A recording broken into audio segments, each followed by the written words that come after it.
You're looking to fix the Rednote app's connection problem? I've got you covered. I'm going to show you a bunch of ways to make sure that you can stay connected while using the Rednote app. So let's dive in. Okay, so the first thing you want to go ahead and do is actually check if you have network. Okay, so we're going to drop this top bar over here. And if you're on a Wi-Fi network, you want to go into the Wi-Fi and have a look. It says connected. So that's the first thing you want to do. Okay, if you're not using the Wi-Fi and you're actually using cellular data or mobile data, you want to make sure that this currently is on. So I've got the Wi-Fi symbol, sound, and then mobile data. You want to make sure that it is in color so you know that you have an internet connection all in all. The next thing you want to go ahead and do is actually go into your browser of choice and you want to go and Google speed test. Now you can go and click on run speed test.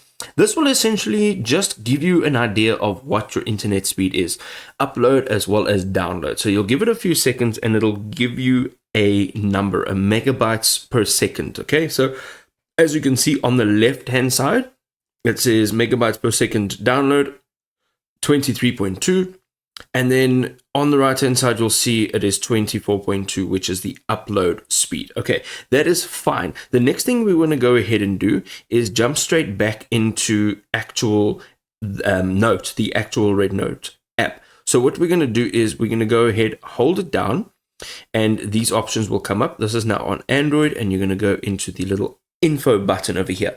Alternatively, you can actually just go into your settings and you can look for apps and look for the actual app itself. And here you can see that there are a few things you can do. So when you go into storage, you can actually go ahead and clear cache and clear data.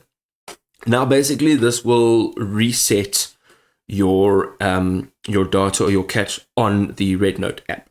Okay. Once you're done with that, you want to go back here. We want to go to battery, and you want to know that unrestricted is the option that you should choose. So when it's restricted, it uses less battery power. It won't run in the background. So you want to know that if we're using the unrestricted, it'll allow the app to use battery in the background without any restrictions. It may reduce your battery life, but you will always have a connection. And then alternatively, if there's nothing else that's working, you can literally go to flight mode or airplane mode, tap on that, leave it on for 10 to 15 seconds, and then tap it again to reconnect to the internet. And one of these solutions should help your connection problem.